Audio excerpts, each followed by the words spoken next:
Hello दोस्तों, कैसे हो? आई होप आप सब बढ़िया होंगे, मस्त होना भी चाहिए। दोस्तों, बिहार दरोगा का टेस्ट नंबर 1 है, जो दुर्गेश एकेडमी का है, ठीक है? तो सिंपली जो भाई लोग ने फॉर्म भरा है तो ठीक है, और नहीं भरा है तो सिंपली जाके भर लीजिए, ठीक है? आपके लिए बहुत ही ज़्यादा इंपॉर्टेंट क्वेश्चन रहेगा इसमें, और सिंपली वीडियो को फुल वॉच कीजिएगा, चैनल पे नए चैनल को सब्सक्राइब कीजिएगा, वीडियो को लाइक, शेयर, कमेंट जरूर कीजिएगा, ठीक है? और अपने फ्रेंड में शेयर कर दीजिएगा जो लोग भरे होंगे फॉर्म, ठीक है? तो सिंपली एक-एक प्रश्न का उत्तर देते चलिएगा, ठीक है? तो चलिए, आज का सबसे फर्स्ट नंबर क्वेश्चन आपके स्क्रीन पे है। बताइएगा इसका आंसर क्या होगा? और बताइएगा विश्व पर्यावरण दिवस कब मनाया जाता है? बताइएगा विश्व पर्यावरण दिवस किस दिन को मनाया जाता है? याद रखिएगा, 5 जून को मनाया जाता है। विश्व पर्यावरण दिवस किस दिन को मनाया जाता है? तो 5 जून को मनाया जाता है, याद रखिएगा। अगला क्वेश्चन, सेकंड नंबर क्वेश्चन है कि विश्व पृथ्वी सम्मेलन प्रथम बार कहाँ हुआ था? बताइएगा विश्व पृथ्वी सम्मेलन प्रथम बार कहाँ हुआ था? याद रखिएगा, रियो डी जेनेरो में हुआ था, ठीक है? रियो डी जेनेरियो में हुआ था, ठीक है? याद रखिएगा। अगला क्वेश्चन पे चलते हैं, थर्ड नंबर क्वेश्चन, किसे टॉयलेट मैन ऑफ इंडिया कहा जाता है? बताइएगा किसे टॉयलेट मैन ऑफ इंडिया कहा जाता है? बताइएगा। तो 2-3 बार आपको रिपीट कर देते हैं प्रश्न और आंसर भी। तो इससे क्या होगा कि आप सुन-सुन के भी याद कर सकते हैं, मतलब ठीक है? सिंपली बताइएगा किसे टॉयलेट मैन ऑफ इंडिया बोलते हैं? बताइएगा किसे टॉयलेट मैन ऑफ इंडिया बोलते हैं? या देखिए, बिंदेश्वर पाठक को, बिंदेश्वर पाठक को टॉयलेट मैन ऑफ इंडिया बोलते हैं, ठीक है? याद रखिएगा। अगला क्वेश्चन, अगला है, 4 नंबर क्वेश्चन है कि ग्लूकोज का सूत्र क्या है? बताइएगा ग्लूकोज का सूत्र बताइएगा क्या होगा? तो ग्लूकोज का सूत्र बताइएगा, याद रखिएगा, C6 और H12 और O6 हो जाएगा, ठीक है? ऑप्शन नंबर थर्ड इसका सही हो जाएगा, याद रखिएगा, ठीक है? अगला क्वेश्चन पे चलते हैं। अगला 5 नंबर है कि नौका दौड़ प्रतियोगिता किस राज्य से संबंधित है? बताइएगा नौका दौड़ प्रतियोगिता किस राज्य से संबंधित है? बताइएगा। तो नौका दौड़ प्रतियोगिता आपको केरल से संबंधित है, ठीक है? याद रखिएगा, किससे? तो केरल से संबंधित है। अगला क्वेश्चन, 6 नंबर क्वेश्चन है कि विश्व का सबसे ऊंचा मतदान केंद्र किस राज्य में है? बताइएगा विश्व का सबसे ऊंचा मतदान केंद्र किस राज्य में है? याद रखिएगा, हिमाचल प्रदेश में है। हिमाचल प्रदेश में है विश्व का सबसे ऊंचा मतदान केंद्र, याद रखिएगा, ठीक है? अगला क्वेश्चन, 7 नंबर, चंद्रयान 3 के लैडर लैडर का नाम क्या था? बताइएगा चंद्रयान 3 के लैडर का नाम क्या था? याद रखिएगा, विक्रम था। विक्रम था। चंद्रयान 3 के लैडर का नाम क्या था? याद रखिएगा, विक्रम था, ठीक है? अगला क्वेश्चन, 8 नंबर क्वेश्चन है कि फीफा विश्व कप 2026 कहाँ आयोजित किया जाएगा? बताइएगा फीफा आपको विश्व कप 2026 कहाँ आयोजित किया जाएगा? बताइएगा, याद रखिएगा, अमेरिका, कनाडा और मेक्सिको में, ठीक है? अगले क्वेश्चन को चलते हैं, यानी 9 नंबर क्वेश्चन बताइएगा, नीलगिरी पर्वत की सबसे ऊंची चोटी कौन सी है? नीलगिरी पर्वत की सबसे ऊंची चोटी को क्या बोलते हैं? याद रखिए, कौन सी चोटी है? याद रखिएगा, डोटावेटा। डोटावेटा ऑप्शन नंबर 2 इसका सही हो जाएगा, ठीक है? अगला है कि मिशन इंद्रधनुष किससे संबंधित है? बताइएगा मिशन इंद्रधनुष किससे संबंधित है? याद रखिएगा, बच्चों का टीकाकरण से संबंधित है। मिशन इंद्रधनुष किससे संबंधित है? इंपोर्टेंट रहेगा। मिशन इंद्रधनुष किससे संबंधित है? याद रखिएगा, आपको बच्चों का टीकाकरण से संबंधित है, ठीक है? अगला है, नौसेना विद्रोह का नेतृत्व किसने किया? नौसेना विद्रोह का नेतृत्व किसने किया? याद रखिएगा, एमएस खान ने, एमएस खान ने किया, याद रखिएगा। अगला क्वेश्चन है कि इलेक्ट्रोमीटर का उपयोग किससे मापने के लिए होता है? बताइएगा इलेक्ट्रोमीटर का प्रयोग क्या मापने के लिए होता है? बताइएगा। तो इलेक्ट्रोमीटर का प्रयोग आपको दूध का शुद्धता मापने के लिए किया जाता है। दूध की शुद्धता मापने के लिए इलेक्ट्रोमीटर का प्रयोग होता है, ठीक है? याद रखिएगा। अगला क्वेश्चन, अमावर्ती किस राज्य की राजधानी है? बताइएगा अमावर्ती किस राज्य की राजधानी है? बताइएगा अमरावती। तो अमरावती किस राज्य की राजधानी? याद रखिएगा, आंध्र प्रदेश की है। आंध्र प्रदेश की राजधानी क्या है? तो अमरावती है, याद रखिएगा, ठीक है? अगला क्वेश्चन, अगला है 14 नंबर, भारत का देशांतर विस्तार है? बताइएगा भारत का देशांतर विस्तार है, बताइएगा, याद रखिएगा, 68°7 से 97° 25 पूर्वी देशांतर। ऑप्शन नंबर ए इसका सही हो जाएगा, याद रखिएगा, ठीक है? अगला क्वेश्चन, किस ग्रह को नीला ग्रह कहा जाता है? किस ग्रह को नीला ग्रह कहा जाता है? तो किसे नीला ग्रह बोलते हैं? याद रखिए, पृथ्वी को नीला ग्रह बोलते हैं। पृथ्वी को नीला ग्रह बोलते हैं, याद रखिएगा। अगला 16 नंबर, तो बताइएगा लक्ष्य क्या है? तो लक्ष्य क्या है? याद रखिएगा, लक्ष्य को हो मतलब लक्ष्य एक डीआरडीओ द्वारा विकसित वायुयान है, ठीक है? याद रखिएगा। अगला क्वेश्चन 17 नंबर, पौधे में प्रकाश संश्लेषण की प्रक्रिया में कौन सहायक होता है बताइएगा? पौधों में प्रकाश संश्लेषण की प्रक्रिया में कौन सहायक होता है? याद रखिए क्लोरोफिल होता है, ठीक है? कौन? तो क्लोरोफिल आपको सहायता देता है, याद रखिएगा। अगला क्वेश्चन, अगला 18 नंबर, मासिक के सबसे बड़े भाग को क्या बोलते हैं बताइएगा? मस्तिष्क के सबसे बड़े भाग को क्या बोलते हैं? याद रखिएगा परम मस्तिष्क, परम मस्तिष्क बोलते हैं, याद रखिएगा। अगला 19 नंबर की पंचायती राज की संशोधन द्वारा लागू हुआ बताइएगा? पंचायती राज किस संशोधन द्वारा लागू हुआ बताइएगा? पंचायती राज किस संशोधन के द्वारा लागू हुआ? तो देखिएगा 73वां संशोधन के द्वारा, 73वां संशोधन के द्वारा लागू हुआ। अगला क्वेश्चन को चलते हैं। अगला है 20 नंबर, संपत्ति के अधिकार को किस संशोधन के द्वारा हटाया गया बताइएगा? संपत्ति के अधिकार को किस संविधान संशोधन के द्वारा हटाया गया बताइएगा? याद रखिएगा 44वां संविधान संशोधन के द्वारा हटाया गया, याद रखिएगा। अगला है, रानी दुर्गावती कहाँ की महारानी थी बताइएगा? रानी दुर्गावती कहाँ का महारानी थी बताइएगा? तो रानी दुर्गावती आपको गोंडवाना का महारानी थी, याद रखिएगा, ठीक है। अगला क्वेश्चन 22 नंबर क्वेश्चन है कि रथ पैगोडा का निर्माण किस शासक ने करवाया बताइएगा? रथ पैगोडा का निर्माण किस शासक ने करवाया? याद रखिएगा पल्लव वंश ने, पल्लव वंश ने करवाया, याद रखिएगा, ठीक है। अगला क्वेश्चन, अगला है, नर्मदा नदी का उद्गम कहाँ से हुआ है बताइएगा? नर्मदा नदी का उद्गम कहाँ से हुआ? याद रखिए अमरकंटक से हुआ है, अमरकंटक से। तो सिंपली एक एक प्रश्न आपके लिए बहुत ही ज्यादा महत्वपूर्ण रहेगा और याद करते ही चलिएगा, याद रखिएगा, ठीक है। अगला क्वेश्चन, कर्क रेखा भारत के कितने राज्यों से होकर गुजरती है? और दो जो 2025 में बिहार पुलिस का वैकेंसी आने वाला है 22,000 कुछ करके है, तो सिंपली वो भी इस वीडियो को देख सकते हैं और टेस्ट लगा सकते हैं, ठीक है। कर्क रेखा भारत में किस राज्य से होकर गुजरती है बताइएगा? कर्क रेखा भारत में किस राज्य से होकर गुजरती है? याद रखिएगा 8 राज्य से गुजरती है। 8 राज्य कौन हो जाएगा? गुजरात, राजस्थान, मध्य प्रदेश, छत्तीसगढ़, झारखंड, पश्चिम बंगाल, त्रिपुरा तथा मिजोरम से होकर गुजरती है, याद रखिएगा, ठीक है। अगला क्वेश्चन को चलते हैं 25 नंबर, निम्नलिखित में से कौन सी नदी कोसी की सहायक नदी नहीं है? इनमें से कौन सा नदी है जो कोसी की सहायक नदी नहीं है बताइएगा? इसका आंसर क्या हो जाएगा? बताइएगा क्या होगा? याद रखिएगा बूढ़ी गंडक, बूढ़ी गंडक है जो कोसी नदी की सहायक नदी नहीं है, ठीक है। अगला क्वेश्चन 26 नंबर, ध्वनि का त्वरण किस पर निर्भर करता है बताइएगा? ध्वनि का त्वरण किस पर निर्भर करता है बताइएगा? याद रखिएगा ध्वनि का जो त्वरण होता है वो आवर्ती पर निर्भर करती है, आवर्ती पर निर्भर करती है ध्वनि का त्वरण, याद रखिएगा। अगला है 27 नंबर, 27 नंबर क्वेश्चन है कि कोठारी आयोग का संबंध किससे है? कोठारी आयोग से संबंध किससे है बताइएगा? याद रखिएगा कोठारी आयोग का आपका संबंध है शिक्षा से। कोठारी आयोग किससे संबंधित है? याद रखिएगा शिक्षा से संबंधित है, ठीक है। अगला क्वेश्चन है कि तूतीकोरिन बंदरगाह भारत के किस राज्य में बताइएगा? तूतीकोरिन बंदरगाह भारत के किस राज्य में है? तो याद रखिएगा तमिलनाडु में है, तमिलनाडु में, याद रखिएगा। तूतीकोरिन बंदरगाह भारत में किस राज्य में है? याद रखिएगा तमिलनाडु में है, ठीक है, याद रखिएगा। अगला क्वेश्चन को चलते हैं। अगला 29 नंबर है कि फॉरवर्ड ब्लॉक की स्थापना किसने की बताइएगा? फॉरवर्ड ब्लॉक की स्थापना किसने की? तो याद रखिएगा फॉरवर्ड ब्लॉक की स्थापना आपको सुभाष चंद्र बोस ने किया। किसने? तो सुभाष चंद्र बोस ने किया फॉरवर्ड ब्लॉक की स्थापना। अगला है 31 नंबर क्वेश्चन, सरोज की नीति निम्न में से किसने दिया? सुरक्षता की नीति निम्न में से किसने दिया बताइएगा? याद रखिएगा वेरियन हेस्टिंग ने दिया, वेरियन हेस्टिंग ने दिया। ऑप्शन नंबर डी इसका सही हो जाएगा, ठीक है, याद रखिएगा। अगला क्वेश्चन है 2011 की जनगणना के अनुसार भारत की साक्षरता दर कितनी है बताइएगा? 2011 की जनगणना के अनुसार भारत की साक्षरता दर कितनी है? याद रखिए 74.04%। ऑप्शन नंबर 3 इसका सही हो जाएगा। अगला है नरोरा परमाणु रिएक्टर भारत के किस राज्य में है? नरोरा परमाणु रिएक्टर भारत के किस राज्य में है? याद रखिए उत्तर प्रदेश में है। उत्तर प्रदेश में आपको ये मतलब नरोरा परमाणु रिएक्टर है, ठीक है, याद रखिएगा। अगला है 33 नंबर क्वेश्चन, वर्फ किस प्रकार के हाइड्रोजन का उदाहरण है? वर्फ किस प्रकार के हाइड्रोजन का उदाहरण है बताइएगा?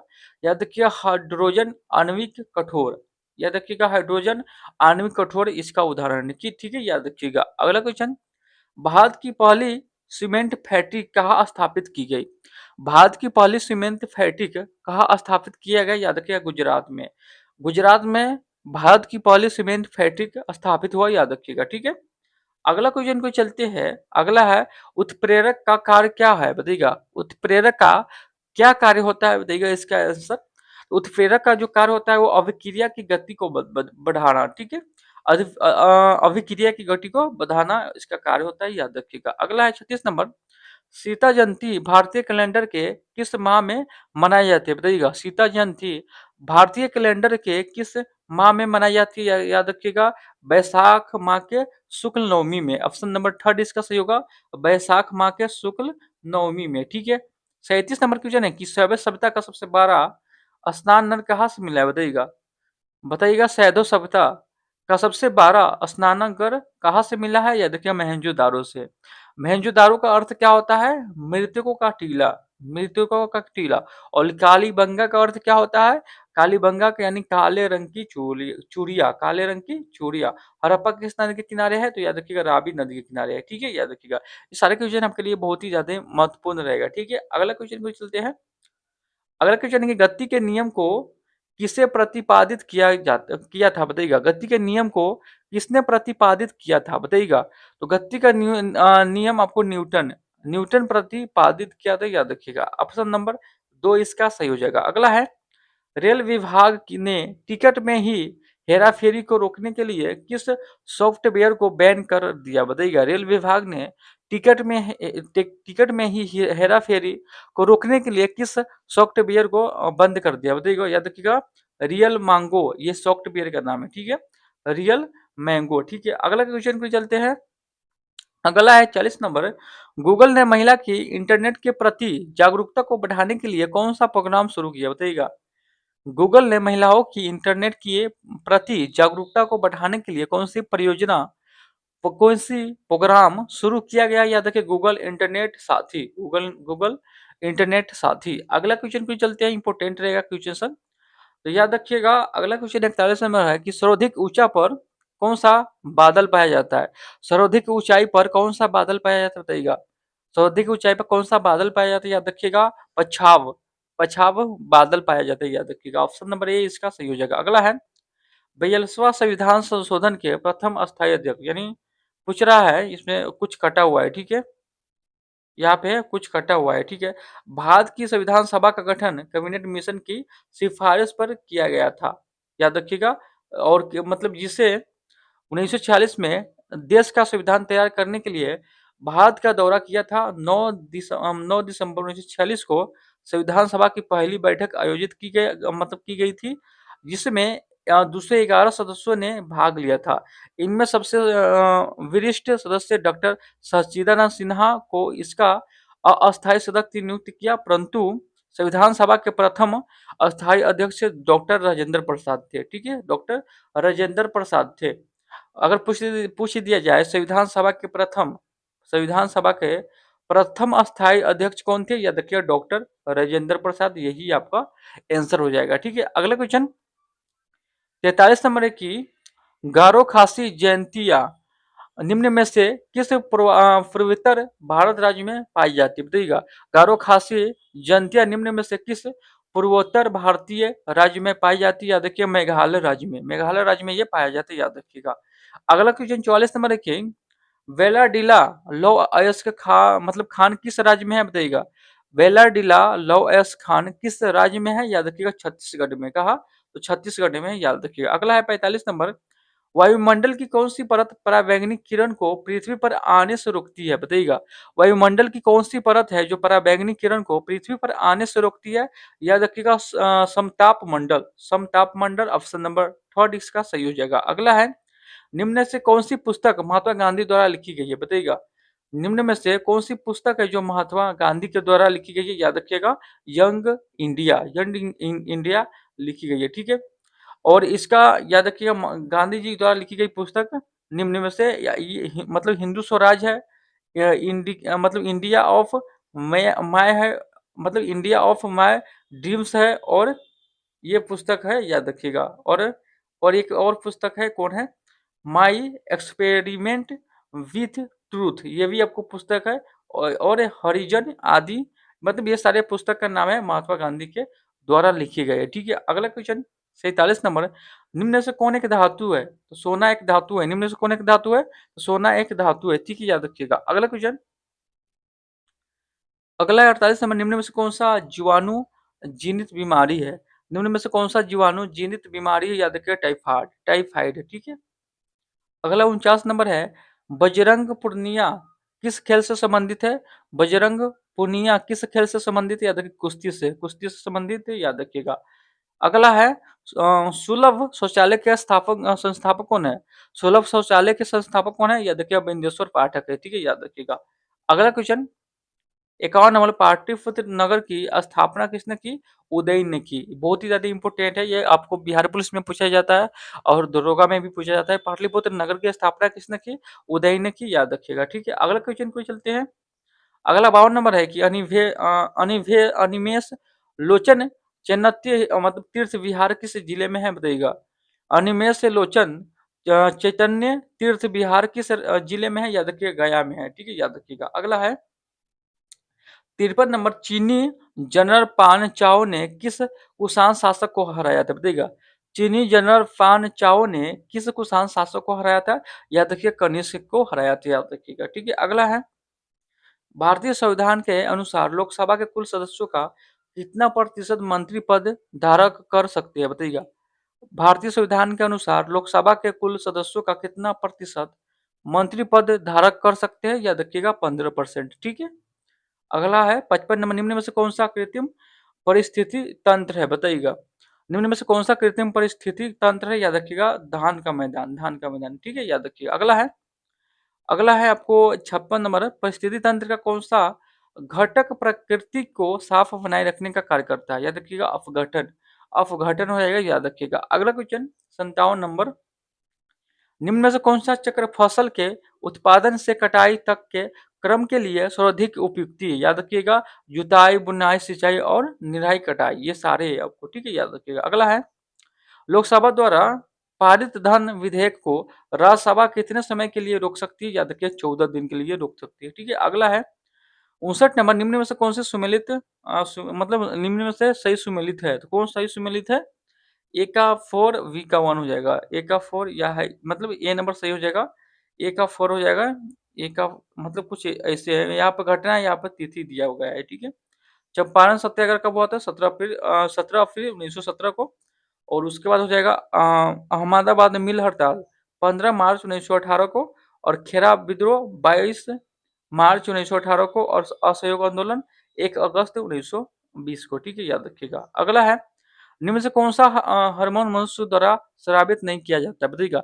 निम्न में से कौन सा हार्मोन है मनुष्य के द्वारा स्रावित नहीं किया जाता है? याद रखिएगा, ऑक्सीन, ऑक्सीन हो जाएगा, याद रखिएगा। अगला क्वेश्चन, अगला 61 नंबर है कि भारतीय संविधान की 8वीं अनुसूची में कुल कितनी भाषाएं हैं?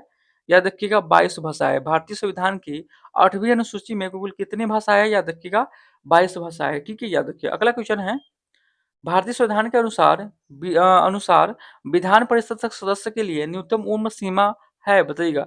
भारतीय संविधान के अनुसार, मतलब संविधान के अनुसार विधान परिषद का सदस्य बनने के लिए न्यूनतम आयु मतलब न्यूनतम उम्र होती है, कितनी होती है? 30 वर्ष आपको होना चाहिए। ठीक है, याद रखिए। अगला है 63 नंबर है कि राज्य के संबंधित विषय पर विधेयक पारित होने के लिए राज्यसभा के कितने सदस्यों का बहुमत होना चाहिए? याद रखिएगा, 2/3, याद रखिएगा, 2/3। ठीक है, 2/3 होना चाहिए, याद। अगला क्वेश्चन, निम्न में से बिहार में स्थित कौन सी झील मतलब गोरुड़ झील है? बताइएगा। निम्न में से बिहार में स्थित कौन सी झील गोखुल गोखुर झील है? याद रखिए, कांवर झील को मतलब कांवर झील है, ये आपको याद रखिएगा। अगला है 65 नंबर, निम्नलिखित में से मतलब निम्न में से आयोग में एक भी भारतीय शामिल न हो, कारण उसका विरोध किया गया था। निम्न में से किस आयोग में एक भी भारतीय शामिल न होने कारण उसका विरोध किया गया? तो याद रखिए, साइमन आयोग में, साइमन आयोग में। अगला क्वेश्चन 66 नंबर, निम्न में से कौन सा अनुच्छेद निर्वाचन आयोग से संबंधित है? याद रखिएगा, कौन हो जाएगा? अनुच्छेद 324। अगला क्वेश्चन, लघु पठन के समय करंट का मान कितना होता है? बढ़ता, क्या होता है? घटता है या बढ़ता है? याद रखिएगा, बढ़ता है। लघु पठन के समय करंट का मान बढ़ता है, याद रखिएगा। अगला है 68 नंबर, भारतीय संविधान कौन सा भाग संघ राज्य क्षेत्र से संबंधित है, याद रखिएगा कौन हो जाएगा, भाग 1 हो जाएगा। ठीक है, अगला है ओडोमीटर किसका मापक है, ओडोमीटर, ओडोमीटर आपको दूरी का मात्रक हो जाएगा। ठीक है, याद रखिएगा। अगला है 70 नंबर क्वेश्चन है कि संविधान का कौन सा भाग संक्षिप्त नाम प्रारंभ हिंदी में प्राधिकृत पाठ और निरसन से संबंधित है, याद रखिएगा 22 भाग 22 हो जाएगा। ठीक है, याद रखिए। अगला क्वेश्चन, अगला है 71 नंबर, निम्न में से कौन सा मंडल सूर्य से आने वाली पराबैंगनी किरणों को सोख लेता है, याद रखिएगा ओजोन मंडल, ओजोन मंडल। ठीक है, याद रखिएगा। अगला क्वेश्चन 72 नंबर, किस ब्रिटिश गवर्नर जनरल पर महाभियोग का मुकदमा चलाया गया था, याद रखिएगा लाइन वेरेन हेस्टिंग में, लाइन लाई वेरेन हेस्टिंग, याद रखिएगा। अगला क्वेश्चन 73 नंबर है कि भारतीय संविधान के किस अनुच्छेद में वस्तु और सेवा कर का प्रावधान किया गया, बताइएगा भारतीय संविधान के किस अनुच्छेद में वस्तु और सेवा कर का प्रावधान किया गया, याद रखिए अनुच्छेद 279 के में। ठीक है, अगला क्वेश्चन, किस ब्रिटिश गवर्नर जनरल ने हड़प नीति अपनाई थी, बताइएगा किसने हड़प नीति अपनाई थी, याद रखिए लॉर्ड डलहौजी ने। ठीक है, याद रखिएगा। अगला क्वेश्चन 75 में क्वेश्चन है कि वायुयान कार्य करता है, तो वायुयान क्या कार्य करता है, याद रखिएगा बेरनौली के सिद्धांत पर, बेरनौली के सिद्धांत पर कार्य करता है। ठीक है, अगला क्वेश्चन 76 नंबर, 76वां क्वेश्चन है कि एक भाजक भागफल 15 गुना तथा शेषफल का 3 गुना है, यदि शेषफल 40 हो तो भाग ज्ञात कीजिए। ये आपको हो जाएगा कितना, 1000 हो जाएगा। नीचे पर आपको सोल्यूशन दिया गया है और इसमें सोल्यूशन नहीं है। ठीक है, यहाँ पे सोल्यूशन मतलब दिया गया रहता है। तो सिंपली आपको ये मैथ का क्वेश्चन है, किसी भाग में इसका कोड इतना है तो इसका कोड मतलब बताना है। ठीक है, तो ये ऑप्शन नंबर डी इसका सही हो जाएगा। ठीक है, तो इसका इसका जो पीडीएफ आप लेना चाहते हैं तो पीडीएफ आपको टेलीग्राम में मिल जाएगा। ठीक है, पीडीएफ कहाँ मिलेगा, टेलीग्राम में मिल जाएगा। ये सारे आपको मैथ का क्वेश्चन है तो मैथ का क्वेश्चन छोड़ देते हैं, तो सिंपली आपको बना लेना है मैथ की, ही ना कि छोड़ दीजिएगा। मैथ का क्वेश्चन आपको यहाँ पे अपने कॉपी में आपको बनाना है। ठीक है, रिवाइज करते रहिएगा। ठीक है, चलिए मैथ को छोड़ के आगे बढ़ते हैं, आगे कौन कौन प्रश्न है। तो सिंपली आपको टेलीग्राम चैनल से ज्वाइन हो जाना, आपको डिस्क्रिप्शन में लिंक मिल जाएगा टेलीग्राम का, तो सिंपली वहाँ पे ज्वाइन हो जाइएगा। ठीक है, ठीक है, आपको ज्वाइन हो जाना है। ठीक है, यहाँ पे बोला गया है इनमें से किसने आनंद मठ लिखा, तो बैंकिम चंद्र चटर्जी ने आनंद मठ लिखा, ये आपको याद रखना चाहिए। ठीक है, तो सिंपली 100 क्वेश्चन समाप्त हो गया आज का सेट। तो सिंपली अच्छा लगा हो तो वीडियो को लाइक शेयर कमेंट जरूर कीजिएगा, और चैनल पे नए चैनल को सब्सक्राइब करना ना भूलिएगा। और एक शर्त रहेगा, इसका आप पीडीएफ लेना चाहते हैं तो टेलीग्राम चैनल से ज्वाइन हो जाइए। टेलीग्राम चैनल आपको डिस्क्रिप्शन में मिलेगा नीचे, तो डिस्क्रिप्शन में जाकर ज्वाइन हो जाइए। और एक शर्त रहेगा क्या, आपको इस वीडियो पर 1K आपको व्यू करना पड़ेगा। यहाँ पे 1K व्यू करवा दीजिए और 50 लाइक मात्र मात्र 50 लाइक और 1K व्यू करवा दीजिए, आपको टेलीग्राम चैनल पर पीडीएफ अपलोड हो जाएगा। ठीक है, तो चलिए फिर एक नए वीडियो के साथ मिलेंगे, तो जय हिंद जय भारत।